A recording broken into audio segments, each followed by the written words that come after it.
योग की पूर्णता चैप्टर से हम डिस्कस कर रहे थे। We were discussing this image. तो एक बार हम फिर से I be sharing screen today और हम थोड़ा रिवीजन कर लेते हैं क्योंकि कल स्क्रीन अच्छे से दिख नहीं पाई थी। ठीक है,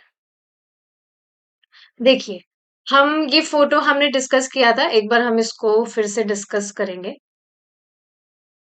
सबसे पहले है स्वयं रूप। स्वयं रूपा means the original form of Krishna as a cowherd boy in Vrindavan. तो सबसे पहले स्वयं प्रकाश, भगवान जो है स्वयं प्रकाश से मतलब स्वयं प्रकाश का अर्थ क्या है? स्वयं भगवान कृष्ण। और स्वयं भगवान कृष्ण स्वयं प्रकाश है जिनके परे कोई नहीं है। गोलोक बिहारी भगवान Shri Krishna is the supreme personality of God head और इनसे परे कुछ भी नहीं है। अब इनके दो विस्तार हैं। भगवान अपने आप को इस तरह से दो तरह विस्तारित करते हैं, प्रभाव प्रकाश और वैभव प्रकाश। प्रभव प्रकाश में क्या है? स्वयं भगवान कृष्ण जो है, और ये जो प्रभव प्रकाश है इसमें कोई भी भेद नहीं है। ना तो भगवान के भाव में कोई भेद है और ना ही भगवान के आकार में कोई भेद है। जैसे यहाँ पर आप ये फोटो देख पा रहे हैं, ये गोपियों के साथ में भगवान का फोटो है। यहाँ भगवान लीला कर रहे हैं और इसी तरह से यहाँ पर मेंशन है he married 16,108 wives eight Dwarka. तो भगवान स्वयं जो भगवान कृष्ण है, गोलोक बिहारी भगवान कृष्ण, वो वही है, उनमें कोई भी भेद नहीं है। प्रभव प्रकाश में स्वयं भगवान कृष्ण अपने आप को जब विस्तार करते हैं तो उनके आकार और भाव में कोई भेद नहीं आता है। अब सेकंड जो है वो है वैभव प्रकाश। वैभव प्रकाश जो दूसरा भाग है, इसमें भगवान के रूप में और भाव में दोनों में थोड़ा चेंजेस आते हैं। जैसे आप देख रहे हैं यहाँ पर वैभव प्रकाश में भगवान अपने आप को दो रूपों में विस्तार करते हैं। First is Balram ji. Balram ji, Lord Balram is the very first expansion of Lord Krishna. और अब बलराम जी से ही बाकी सारे जितने भी आप एक्सपेंशन देखते हैं, वो ये जो फर्स्ट एक्सपेंशन है इन्हीं से होता है। तो बलराम जी हैं और दूसरे यहाँ पर आप देख रहे हैं देव की पुत्र भगवान श्री कृष्ण। तो यहाँ आप देख रहे हैं आकार में भेद है और भाव में भी भेद है। यहाँ पर देव की पुत्र में भगवान चतुर्भुज रूप में है और बलराम जी का तो है ही डिफरेंट, कलर भी अलग है, भाव भी अलग है ही। तो आकार में भी भेद है और भाव में भी भेद है। ठीक है, आगे देखेंगे क्या है। यस, अब ये क्या है? तद एकात्म रूप। तद एकात्म रूप मतलब है वही कृष्ण, पर वापस वही जो अभी हमने डिस्कस किया, रूप और भाव में अंतर है। विलास द पास टाइम एक्सपेंशन मतलब भगवान लीला के लिए अपने आप को इस तरह से अलग अलग रूपों में विस्तारित करते हैं। और ये सारे जो एक्सपेंशन हैं ये बलराम जी से हो रहे हैं। जैसे आप यहाँ पर देखेंगे वासुदेव, संकर्षण, प्रद्युम्न, अनिरुद्ध, इस तरह से। फिर उसके बाद में अब जो पहले संकर्षण है यहाँ पर, इनसे अब एक्सपेंशन हो रहा है वैभव विलास। ठीक है, वैभव विलास। और इसमें क्या है? अच्छा, ये जो अभी हमने फोर डिस्कस किए ये पहला चतुर्व्यूह कहलाता है और इसका सिनोनिम आदि चतुर्व्यूह भी है। ठीक है, पहला जो चतुर्व्यूह है आपने शाम की श्रीमद् भागवतम क्लास में सुना होगा, ये पहला चतुर्व्यूह, दूसरा चतुर्व्यूह। तो पहला चतुर्व्यूह कहलाता है ये, जो भी हमने डिस्कस किया। ठीक है, अब जो पहले जो संकर्षण है वो इस तरह से वैभव विलास में अपने आप को एक्सपेंड करते हैं लॉर्ड नारायण, और ये कहलाएगा द्वितीय चतुर्व्यूह, जो कि इस तरह से है: वसुदेव, संकर्षण अगेन, प्रद्युम्न एंड अनिरुद्ध। और इनमें भी आप देखेंगे काफी सारे भगवान के और रूप भगवान ने विस्तारित करते हैं इस तरह से। जो नाम है यहाँ पर केशव, नारायण, माधव, गोविंद, विष्णु आदि इत्यादि। ठीक है। अब इसके बाद में दूसरे जो संकर्षण है, यहाँ हमने देखा था पहले संकर्षण इस तरह से विस्तारित करते हैं, अब यहाँ दूसरे जो संकर्षण है वे अपने आप को विस्तारित करते हैं, ये आपको मालूम ही है। कारणोदक्षाई विष्णु, गर्भोदक्षाई विष्णु और क्षीरोदक्षाई विष्णु, ये सब पुरुषम अवतार है। पुरुष अवतार, पुरुष अवतार। ठीक है। अब जो एक बार इनको तीनों को समझ लेते हैं अच्छे से। जो कारणोदक्षाई विष्णु है वो कौन है? जिनके शरीर से अनंत कोटि ब्रह्मांड निकलते हैं। कैसे? Just by exhale. भगवान जैसे ही सांस बाहर छोड़ते हैं तो अनंत कोटि ब्रह्मांडों की सृष्टि हो जाती है, और जैसे ही भगवान अंदर सांस लेते हैं तो सबकी प्रलय भी हो जाती है। अब यही जो कारणोदक्षाई विष्णु है, ये अपने आप ये जब ये जो ब्रह्मांड है अनंत कोटि ब्रह्मांडों में जब प्रवेश करते हैं तो ये कहलाते हैं गर्भोदक्षाई विष्णु, जिनकी कमल नाभि से ब्रह्मा जी ओरिजिनेट होते हैं। और अब यही जो विष्णु है ये परमात्मा के रूप में कण कण में विद्यमान होते हैं, हर एक जीवों के हृदय में विद्यमान होते हैं, जो कि है जो कि कहलाते हैं क्षीरोदक्षाई विष्णु। तो क्लियर होगा ये। और अब बाद में आता है आवेश। आवेश आवेश में क्या है कि जो भगवान है जब किसी भी जीव में अपनी शक्ति का संचार करते हैं तो वह आवेश कहलाता है। जैसे हमने एक डिस्कस किया था शिव जी का।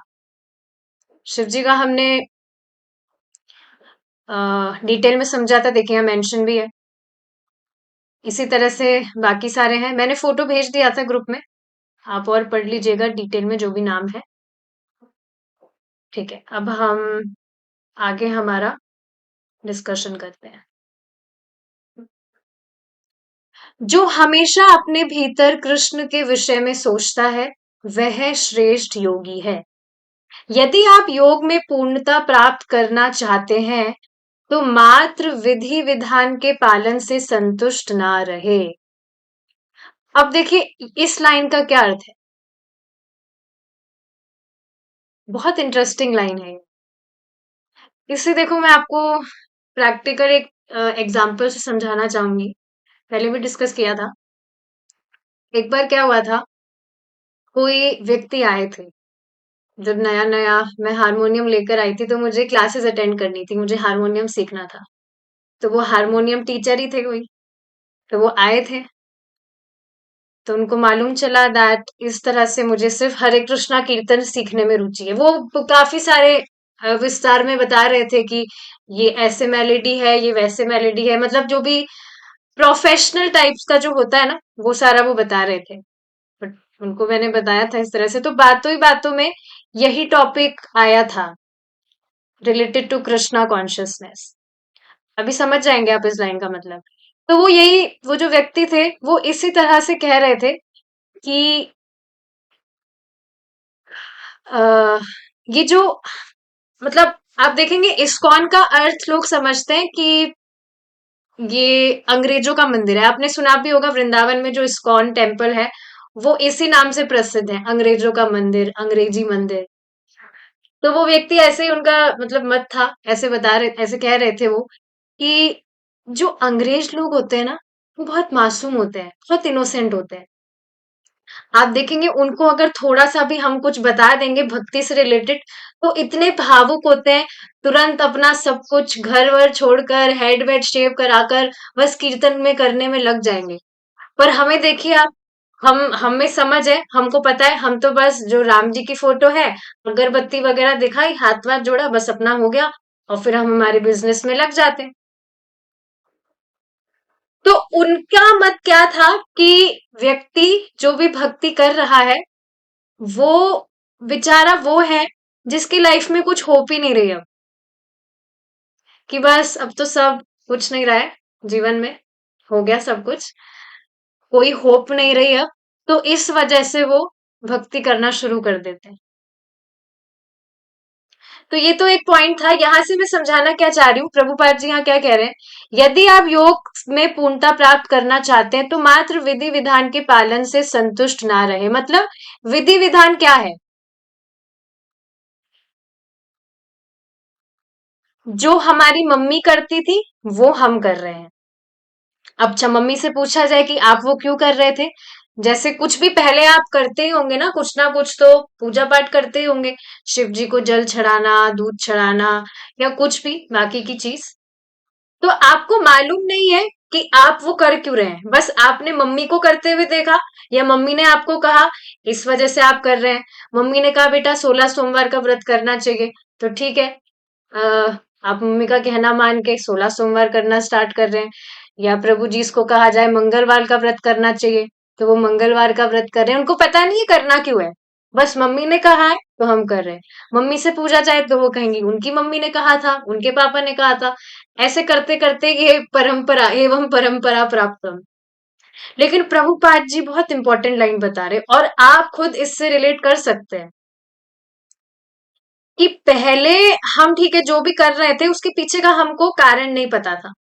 इनफैक्ट अभी भी आपके घर में अगर सब भक्ति ना करते हो, कुछ भी वो कर रहे हैं रिलेटेड टू स्पिरिचुअलिटी, उनसे अगर पूछा जाए तो क्यों कर रहे हैं, so they will tell that we are doing it as a ritual, कि परंपरा के रूप में शुरू से हमारे घर में करते हैं, इस वजह से हम कर रहे हैं। रीजन पूछा जाए तो रीजन पता नहीं, बस उसको हम एज अ विधि विधान को पालन कर रहे हैं।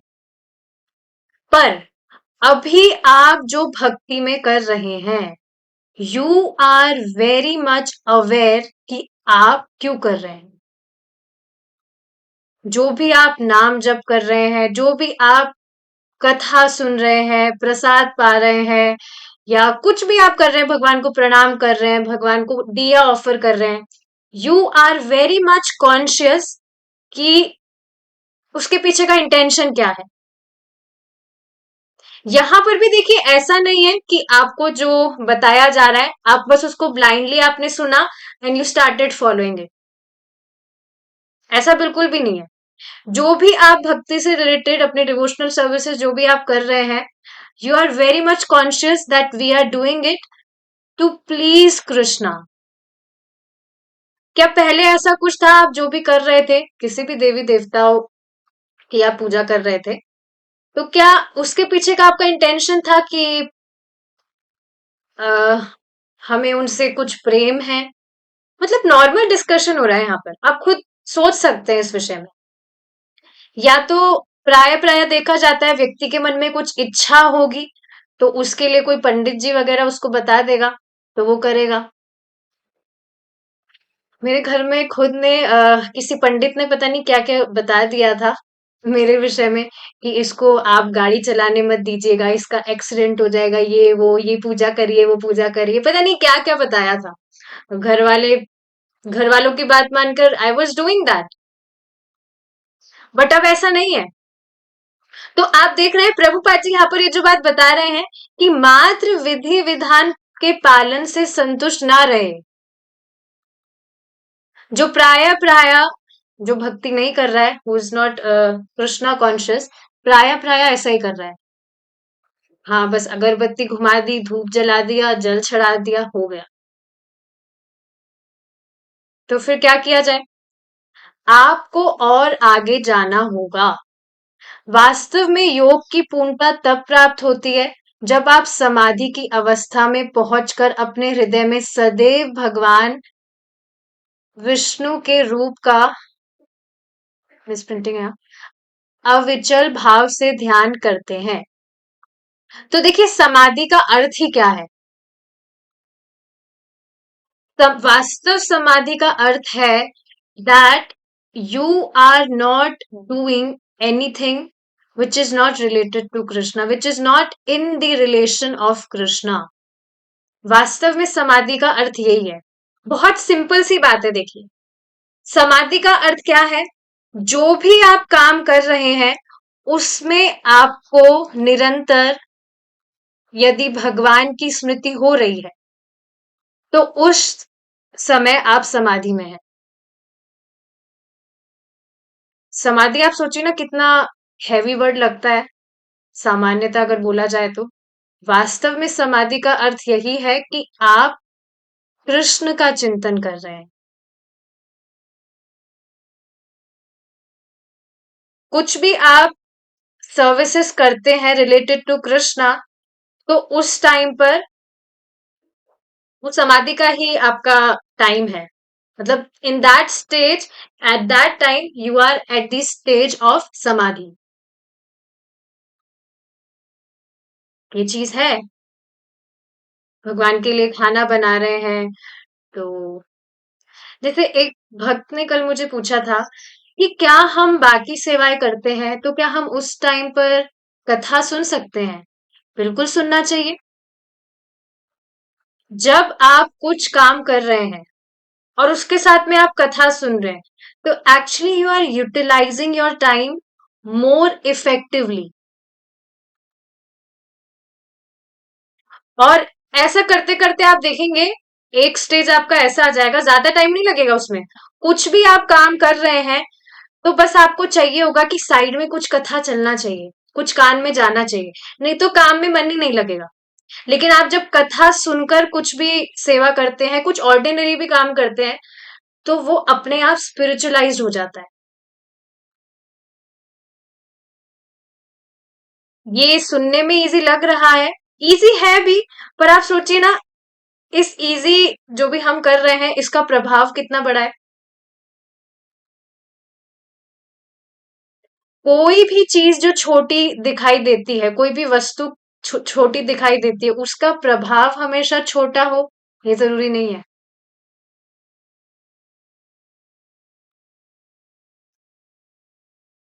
इसलिए योगी एकांत तो ये बात समझ रहे हैं आप कि अपने हृदय में सदैव भगवान विष्णु के रूप का अविचल भाव से ध्यान करते हैं। इसलिए योगी एकांत स्थान में चले जाते हैं और वहां जाकर सभी इंद्रियों और मन को संयमित करते हुए और भगवान विष्णु पर पूर्ण रूप से ध्यान एकाग्र करते हुए समाधि की अवस्था में पहुंच जाते हैं। अच्छा, ये देखिए हमने कल करके देखा ही था कि ध्यान व्यान लगाना कितना कठिन होता है। 2 मिनट के लिए एटलीस्ट मेरे लिए इट वॉज वेरी डिफिकल्ट। कितने सारे थॉट्स आने लगते हैं। यही योग की पूर्णता कहलाती है। मतलब अर्थ क्या है इसका, कोई भी व्यक्ति योग की पद्धति फॉलो कर रहा है उसका जो मेन चीज है वो क्या है कि हमारा जो मन है वो भगवान में लगना चाहिए। हमें भगवान का स्मरण उस क्षण होना चाहिए। यही है। बाकी जो भी योग की दूसरी पद्धतियां है वो भी बताई जा रही है। तो उसका एकमात्र मोटिव यही है कि अपना जो ध्यान है, अपना जो मन है वो भगवान में लगे। सारे जो अदर वेज है वो भी प्रामाणिक है। लेकिन देखिए प्रभुपाद जी क्या बता रहे, वास्तव में यह योग पद्धति अत्यंत कठिन है। कुछ विरले व्यक्तियों के लिए ही वह संभव हो सकता है।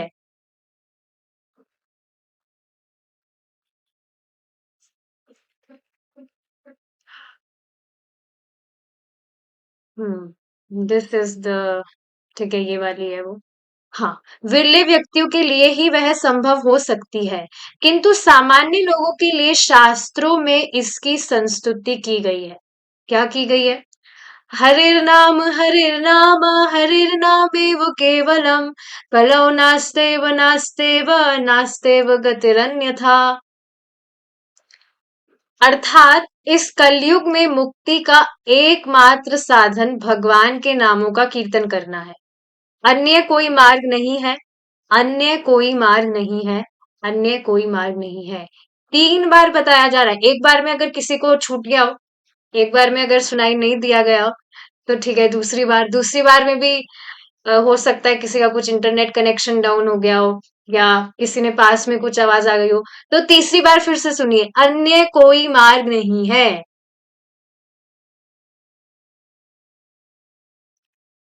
ये बृहन्नारदीय पुराण से है, उसमें भी है श्लोक।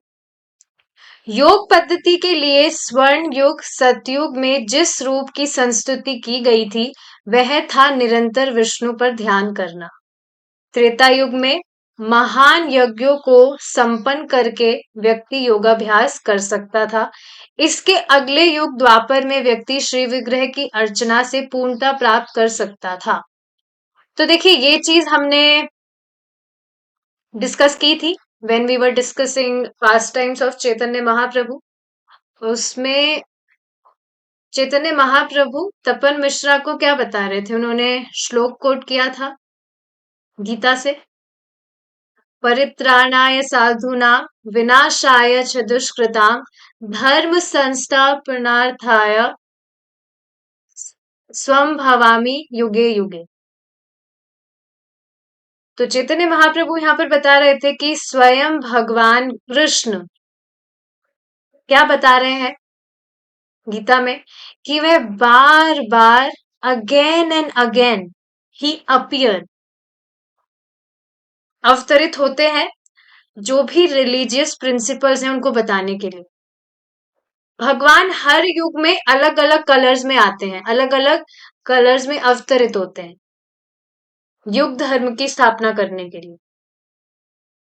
तो भगवान सतयुग में आते हैं इन वाइट कॉम्प्लेक्शन, और सतयुग में जो साधन है वो क्या है? मेडिटेशन। फिर भगवान त्रेता युग में आते हैं रेड कॉम्प्लेक्शन में, और उस टाइम का साधन क्या है? यही यज्ञ वगैरह। और द्वापर युग में भगवान आते हैं, स्वयं भगवान कृष्ण आते हैं, ब्लैकिश कॉम्प्लेक्शन, और स्वयं भगवान बताते हैं to worship the lotus feet of the supreme personality. आगे प्रभुपाद जी क्या बता रहे हैं? वर्तमान युग कलयुग कहलाता है। इनके किसी को मालूम नहीं हो, सबको पता है। कलयुग का अर्थ है कलह और मतभेद का युग। हर व्यक्ति का एक दूसरे से मतभेद है। क्या आप ये बात सिर्फ सुन पा रहे हैं या देख भी पा रहे हैं? मतभेद मतलब आप समझ रहे हैं, बस कंपटीशन में लगा है व्यक्ति, आगे निकलना है, मैं तुझसे आगे निकलूंगा, मैं तेरे को पीछे छोड़ूंगा। मुझे ये चीज याद आ रही है, आप देखेंगे जैसे किसी व्यक्ति को, स्कूल की अगर बात करें, तो जैसे किसी बच्चे को फर्स्ट आना है, तो बच्चा ये नहीं सोच रहा है कि मुझे फर्स्ट कैसे आना है, मैं कैसे और अच्छे से पढ़ाई करके फर्स्ट आऊं। बच्चा ये सोचेगा कि ये जो पहले से फर्स्ट आ रहा है इसको मैं कैसे नीचे लेकर आऊं, अगर ये नीचे आ गया तो मैं तो अपने आप ही फर्स्ट पर आ जाऊंगा। तो कलयुग का प्रभाव ये है कि हर एक व्यक्ति एक दूसरे से इस तरह से कंपटीशन में लगा है, मतभेद है, सबके अपने सिद्धांत है, अपना दर्शन है। यदि मैं आपसे सहमत नहीं हूं तो आप मुझसे झगड़ते हैं। बिल्कुल प्रैक्टिकल लाइन है ये। सब अपना पॉइंट आगे रखना चाहते हैं, और सब बस यही साबित करना चाहते हैं कि मेरा जो पॉइंट है दैट इज करेक्ट, मैं एकदम सही हूं, मुझे मुझे गलत मत बोलना। मुझे गलत बोलोगे तो मुझसे सहन नहीं होगा, मैं कभी गलत हो ही नहीं सकता हूं। और अगर कोई व्यक्ति किसी की बात से सहमत नहीं होता है, तो फिर व्यक्ति तो झगड़े होते हैं। यही कलयुग का लक्षण है। इसलिए इस युग में केवल पवित्र नाम के कीर्तन की प्रक्रिया की संस्तुति की गई है। अच्छा भाई ठीक है, तुम कुछ सिद्धांत विद्वान मत मानो मानो। आपका सिद्धांत आप भी मत बोलिए, मेरा सिद्धांत मैं भी नहीं बोल रहा हूँ। सिंपल सी बात क्या है कि पवित्र नाम, भगवान के पवित्र नामों का कीर्तन करिए। इसमें कुछ सिद्धांत की जरूरत नहीं है। तो इसी वजह से इस युग में केवल पवित्र नामों के कीर्तन की प्रक्रिया की संस्तुति की गई है। प्रभुपाद जी बताते हैं that only chanting of Holi names is enough, और कुछ करने की जरूरत नहीं है। भगवान के नामों का उच्चारण जो हम कर रहे हैं सिर्फ वही पर्याप्त है। तो फिर बाकी सारी चीजें हमें क्यों करने को कहते हैं? क्योंकि हम सारे सारे दिन तो चैंटिंग नहीं करते हैं। प्रैक्टिकली अभी, एटलीस्ट अभी के टाइम पर ये चीज पॉसिबल भी कहाँ है कि हम हर वक्त सिर्फ चैंटिंग ही करते रहे। तो यही चीज प्रभुपाद जी बताते हैं कि हर वक्त चैंटिंग नहीं करोगे, इस वजह से बाकी सारी सेवाएं बताइए। देखिए आप सब डिवोटीज बहुत अच्छे हैं।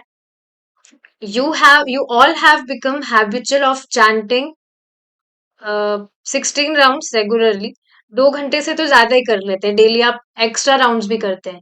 लेकिन आप देखेंगे कुछ व्यक्तियों के लिए एक माला करना भी भारी होता है। बिल्कुल मजाक की बात नहीं है, मैंने खुद ने प्रैक्टिकल एग्जांपल्स देखे मेरी आंखों के सामने। 11 बार से मैंने एक व्यक्ति को स्टार्ट कराया था, ठीक है आप 11 11 बार से करना शुरू करिए। ठीक है 11 बार किया, फिर मैंने उनको 55 तक किया था। 50 to 55 करिए। फिर 50 to 55 तक आते आते उसके बाद में मैंने उनको बोला अब आप 108 बार करिए। उन्होंने सिर्फ एक दिन 108 बार किया और फिर उन्होंने छोड़ दिया। अब 11 बार भी नहीं कर रहे।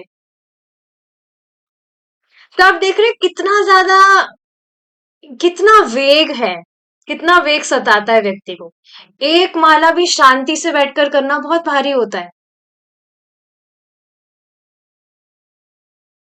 तो ये बिल्कुल आसान चीज नहीं है। लगता है कि हाँ कुछ भी तो कठिन चीज नहीं है, बैठकर सिर्फ नाम ही तो उच्चारण करना है। पर बहुत ज्यादा मोड ऑफ पैशन होने के कारण व्यक्ति से नहीं हो पाता है। और इसी वजह से चैतन्य महाप्रभु ने इसे और इजी कर दिया कि ठीक है बैठे बैठे अगर व्यक्ति नहीं भी कर रहा है तो कैसे भी करे, खाते पीते सोते कैसे भी करे, पर करे तो सही। ही द मर्सी ऑफ लॉर्ड। भगवान को पहले से ये सारी चीजें मालूम है कि इस तरह से मोड ऑफ पैशन के कारण कुछ व्यक्तियों के लिए एक माला करना भी भारी हो सकता है। तो कैसे भी नाम लो, नाम का प्रभाव तो होगा ही। तो भगवान के पवित्र नाम के कीर्तन मात्र से ही मनुष्य पूर्ण आत्म साक्षात्कार की उसी अवस्था को प्राप्त कर सकता है जिससे सतयुग में योग पद्धति से, त्रेता युग में महान यज्ञों के अनुष्ठान से और द्वापर युग में विशाल स्तर पर मंदिर में श्री विग्रह की अर्चना से प्राप्त किया जा सकता है, सिर्फ भगवान के नाम जप के द्वारा। यही चीज देखिए प्रभु जी भी समझा रहे थे। नारदीय पुराण से कोट किया था प्रभु जी ने ये। आप खुद ये चीज बताइए, प्रैक्टिकल चीज है कि कोई भी जो व्यक्ति है वो देश काल की परिस्थिति के अनुसार कुछ कार्य करता है तो उससे समझदार कहा जाता है। देश काल मतलब अभी कलयुग में क्या मेन है, चैंटिंग। तो कोई भी व्यक्ति चैंटिंग कर रहा है तो देखिए बिल्कुल भी ऑर्डिनरी चीज नहीं है, पहले तो ये बात हमें समझनी चाहिए। कोई व्यक्ति हमें चैंटिंग करता हुआ दिखता है लेकिन उससे कुछ और गलतियां होती है तो हम तुरंत जज कर सकते हैं। पर ये बात समझिए किसी की जिह्वा से भगवान का नाम आ रहा है तो बिल्कुल भी साधारण चीज नहीं है। परम पूज्य राधा गोविंद महाराज इसे समझा रहे थे। कोई भी व्यक्ति, उसका बाहर से चरित्र कैसा भी हो, लेकिन अगर वो आपको भगवान के नामों का उच्चारण करता हुआ दिख रहा है तो उसने बहुत, वो बहुत पुण्यात्मा है, तभी उसकी जीभ पर भगवान का नाम आ पा रहा है। एक व्यक्ति भक्त है, मुझे कल बता रहे थे कि उनके घर पर कोई आए थे, उनको कुछ चोट वोट लगी थी, तो उनको कहा भगवान का नाम लेने के लिए, कुछ उन्होंने किया होगा, विश एग्री किया होगा, हरे कृष्ण। उन्होंने नाम नहीं लिया, एक बार भी नाम नहीं लिया उन्होंने। तो अब आप देखिए क्या कठिनाई है नाम लेने में, कुछ भी तो नहीं है। कितना, कुछ भी तो कैलोरी हमारी कम नहीं होती है अगर हम कुछ कितना बोलते रहते वैसे भी बिना मतलब की बातें, पर उसके मुंह से भगवान का नाम नहीं आया। तो ये बिल्कुल ऑर्डिनरी चीज नहीं है। बाहर से उसका चरित्र कैसा भी हो, लेकिन अगर वो भगवान के नामों का उच्चारण कर रहा है, तो आगे जाकर जो भी उसकी आपको गलत आदतें दिख रही है वो तो ध्वस्त हो ही जाएगी। तो नारद पुराण में ये चीज मेंशन है कि छोटी आयु में कैसे व्यक्ति भगवान की प्राप्ति करे। कलयुग में ये चीज है ना, अल्प आयु है, छोटी आयु है, छोटी उम्र में इतना बीमारी हो जाती है व्यक्ति को, और भी काफी सारी कठिनाइयां हैं। तो फिर ऐसे में भगवान की प्राप्ति होना तो असंभव प्रतीत होता है, लेकिन ऐसा नहीं है। नारद पुराण में क्या बताया गया है कि सतयुग में जो भी हम अ, भक्ति से रिलेटेड कुछ भी करते हैं, भक्ति का कुछ भी करते हैं, तो 10 साल में वह सिद्ध होता है। 10 साल में सिद्ध होता है। देखिए जो भी कर्म हम सतयुग में करते हैं तो 10 साल में सिद्ध होता है। त्रेता युग में अगर हम कुछ कर्म करते हैं तो वो 1 वर्ष में सिद्ध होता है। और द्वापर युग में अगर कोई भी भक्ति से रिलेटेड कर्म किया जाए तो वो 1 मास में सफल होगा। लेकिन अब ये जो नंबर बताए गए हैं, वही अगर हम कलयुग में एक दिन या रात में करते हैं, मतलब एक दिन करा हमने भजन, तो वह, मैं समझा नहीं पाई, देखिए सतयुग में व्यक्ति जो 10 साल भक्ति कर्म करता है, त्रेता युग में जो 1 वर्ष, पूरा 1 वर्ष उसको लगता है, द्वापर युग में जो 1 महीना उसको लगता है, कलयुग में सिर्फ एक दिन के भजन से उसको वो प्राप्त हो जाता है। मतलब कलयुग का एक दिन का जप आपके सतयुग में 10 साल के जप करने के बराबर है।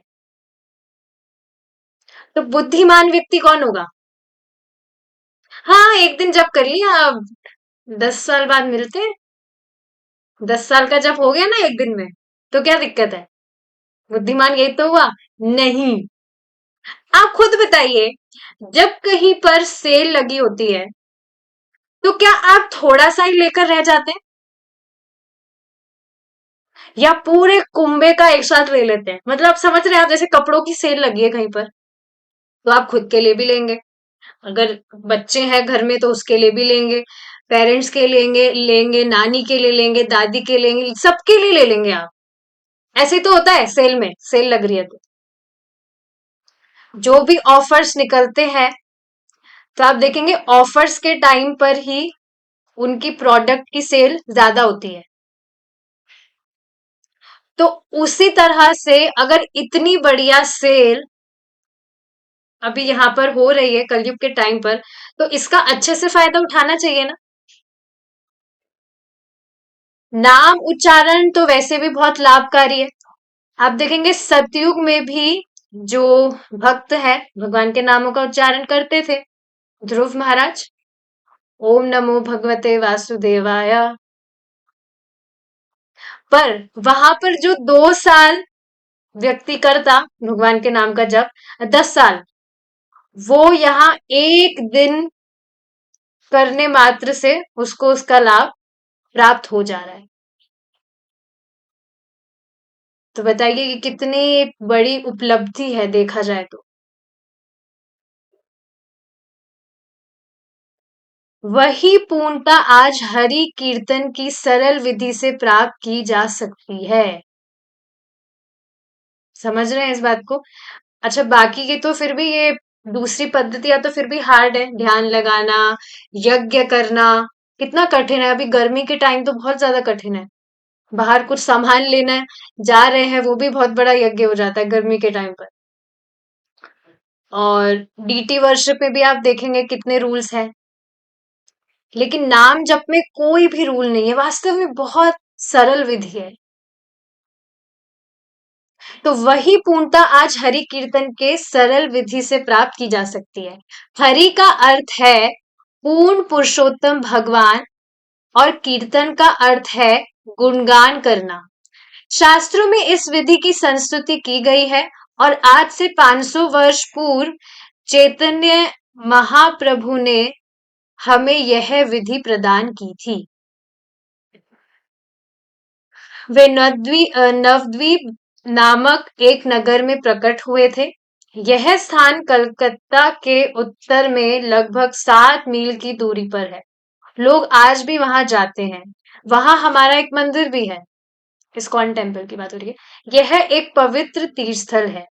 चैतन्य महाप्रभु वही प्रकट हुए थे, और उन्होंने वहां विशाल सामूहिक संकीर्तन आंदोलन का प्रारंभ किया था, जो कि बिना किसी भेदभाव के संपन्न किया जाता है।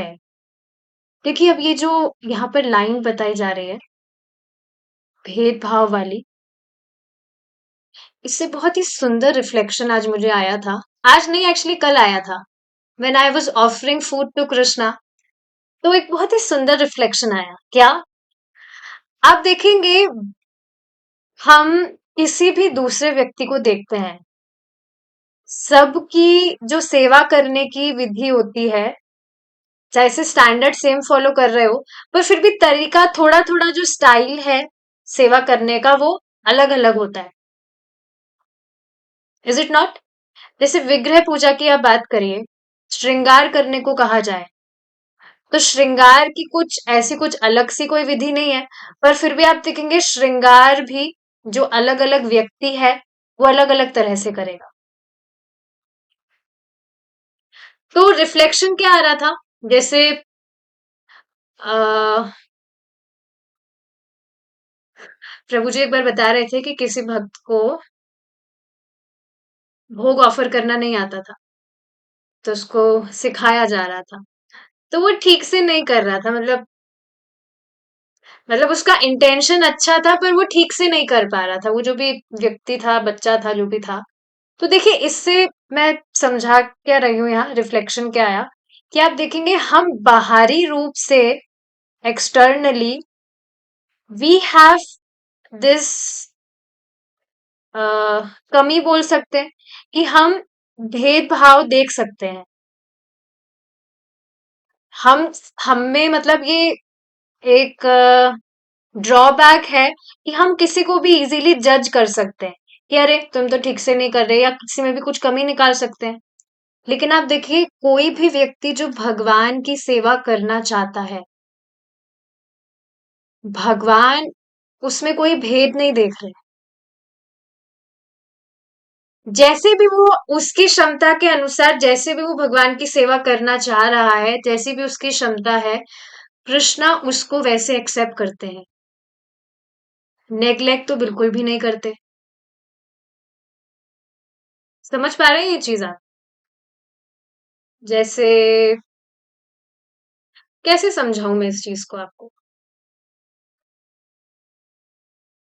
जैसे आप देखेंगे, बाहर से कोई व्यक्ति है, हो सकता है वो इतना, उसका मतलब दिखने में इतना अच्छा वो नहीं दिख रहा, उसका कॉम्प्लेक्शन डार्क हो, और सही से भी वो नहीं है, पर भगवान की वो सेवा करना चाहता है।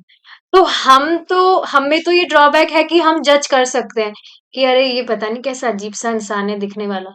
लेकिन भगवान उसको उस तरह से नहीं देखते। भगवान हर जीव को ऐसे ही देख रहे हैं कि ये मेरा अंश है। हमें भी ये चीज मालूम है that we all are fragmental part of Krishna, but कुछ भी प्रोवोकिंग सिचुएशन आती है तो भूल जाते हैं हम, या कोई व्यक्ति आपसे कुछ गलत व्यवहार करता है, ऑल्दो हमें पता है कि वो भी भगवान का अंश है, पर हम उस टाइम पर तो ये बात नहीं सोच पाते ना, एटलीस्ट मेरी मैं बात करूँ तो। लेकिन भगवान को हर क्षण ये चीज मालूम है कि हर व्यक्ति, हर जीव भगवान के अंश है, और वो भगवान की सेवा करना चाहता है। जो भी व्यक्ति अगर भगवान की सेवा करना चाहता है तो। तो भगवान कुछ भेदभाव नहीं देखते हैं। इसी से देखिए एक और चीज, एक माता जी है, so she was telling something to me about her past. She was sharing her dark side, कुछ था। सो शी was saying कि अब तो माता जी मैं आपके लिए डाउन हो गई होगी, मतलब पहले आप जैसे मेरे बारे में सोचते थे अब तो आपको बहुत खराब लग रहा हो कि अरे मैं तो ऐसी निकली। पास्ट में क्या क्या कुछ भी व्यक्ति करता है, हमको हमको नहीं मालूम है। लेकिन देखिए, ठीक है, यही चीज मैं समझा रही हूँ कि हमें तो ये ड्रॉबैक हो सकता है कि हम किसी का कुछ भी उसका अवगुण देखकर उससे हम हो सकता है घृणा करने लगे, या तुरंत हमारे जो फीलिंग्स है उसके प्रति वो चेंज हो सकते हैं। लेकिन भगवान कभी भेदभाव नहीं देखते, भगवान बस ये देखते हैं कि ये मेरी सेवा करना चाहता है।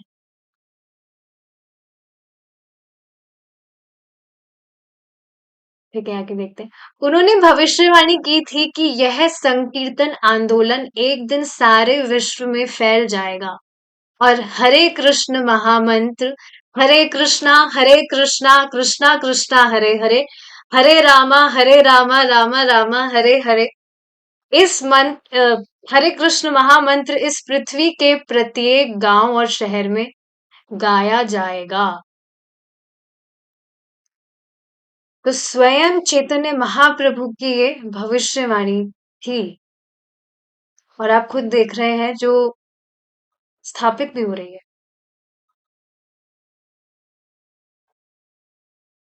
भगवान चैतन्य महाप्रभु के आदेशों के अनुरूप उनके चरण चिन्हों पर चलते हुए हम हरे कृष्ण महामंत्र का कीर्तन करते हुए इस संकीर्तन आंदोलन का प्रचार करने का प्रयास कर रहे हैं। ये और यह सर्वत्र सफल प्रमाणित हो रहा है। इसी पर देखिए, एक भक्त ने कल प्रभु जी से क्वेश्चन पूछा था कि जैसे ही वॉज वॉन्टिंग टू प्रीच कि मैं प्रचार करना चाहता हूँ, मैं औरों को बताना चाहता हूँ अबाउट कृष्णा कॉन्शियसनेस, लेकिन हेजिटेशन हो जाता है कि पता नहीं सामने वाला एक्सेप्ट करेगा या नहीं, या सामने वाले को कैसा क्या लग जाएगा। तो इस पर देखिए ये चीज समझनी चाहिए। This this happened with me also, starting में सबके साथ ऐसा होता है। लेकिन समझना चाहिए ये चीज कि हम अगर किसी को भगवान के विषय में बता रहे हैं तो उसके पीछे का इंटेंशन क्या है। क्या आप उस व्यक्ति को भगवान के विषय में उस व्यक्ति को प्रसन्न करने के लिए बता रहे हैं, या भगवान को प्रसन्न करने के लिए बता रहे हैं? आंसर इज क्लियर, भगवान को प्रसन्न करने के लिए। तो फिर हेजिटेशन किस बात का? क्योंकि आप तो प्रामाणिक बात बता रहे हैं ना। तो हमेशा ये बात आप दिमाग में रखिए कि सामने वाले को आप बताते हैं कृष्ण भावना मृत से रिलेटेड कुछ भी, तो सामने वाला उसको एक्सेप्ट करे या ना करे, but Krishna is always noticing your efforts कि ये मेरे यश का प्रचार करना चाहता है। और भगवान स्वयं ये बताते हैं कि वह व्यक्ति मुझे सबसे अधिक प्रिय है जो मेरे यश का प्रचार करता है। बाकी सब भी प्रिय है, पर जो भगवान के विषय में प्रचार करना चाहता है वह भगवान को सबसे अधिक प्रिय है। तो किसको भगवान का अधिक प्रिय नहीं बनना है, सबसे अधिक प्रिय? सभी को तो बनना है भगवान का फेवरेट। तो बताना चाहिए सबको। ये जो आंदोलन है हरे कृष्ण महामंत्र संकीर्तन का, इसमें पार्टिसिपेट करना चाहिए। चैतन्य महाप्रभु जो कि स्वयं भगवान कृष्ण है, उनकी भविष्यवाणी है, तो ये तो कभी विफल हो ही नहीं सकती है। ये बहुत इंटरेस्टिंग पॉइंट है। अच्छा, एक बात और बोलकर हम यहाँ पर रुकेंगे। देखिए, चैतन्य महाप्रभु स्वयं ये बात तपन मिश्रा को बता रहे हैं कि ध्यान, जो भी मेडिटेशन, सेक्रीफाइस और जो भी डीटी वर्शिप है, कलयुग के टाइम पर अल्टीमेट परफेक्शन इस किसी भी साधन से प्राप्त नहीं होगा। तो क्या हमें ये करना नहीं चाहिए? बिल्कुल करना चाहिए, क्योंकि नहीं करेंगे तो फिर माया की सेवा करेंगे। ऐसा नहीं कहा जा रहा डीटी वर्शिप मत करिए या ये मत करिए वो मत करिए, करना चाहिए। लेकिन सबसे मेन जो चीज है दैट इज चैंटिंग ऑफ हरे कृष्णा महामंत्र। ये बात देखिए समझने वाली है। एक चीज इंपॉर्टेंट है तो इसका अर्थ ये नहीं है दूसरी चीज इंपॉर्टेंट नहीं है। पर अगर हम चैंटिंग को नेग्लेक्ट कर कर बाकी सारी चीजें करते हैं then that is not good। बाकी सारी सेवा तो करनी ही है, लेकिन सबसे फर्स्ट प्रायोरिटी लिस्ट में आपके चैंटिंग होना चाहिए। और फर्स्ट प्रायोरिटी में चैंटिंग होने का अर्थ क्या हुआ कि आप अपना जो 16 माला का जप है उसको सुबह के टाइम पर रखेंगे, सुबह ही उसको करेंगे आप। ये होता है किसी भी चीज को फर्स्ट प्रायोरिटी में रखने का अर्थ, कि उसको आप सबसे पहले करेंगे। आंख खुलते ही बस याद आएगा वेयर इज माई माला, माला करना है मुझे। So the only way for the ultimate perfection is to chant holy names of Lord Krishna. There is no other way. There is no other way. एक और बार बोल देती हूँ मिस हो गया हो तो किसी का अगर internet connection. There is no other way.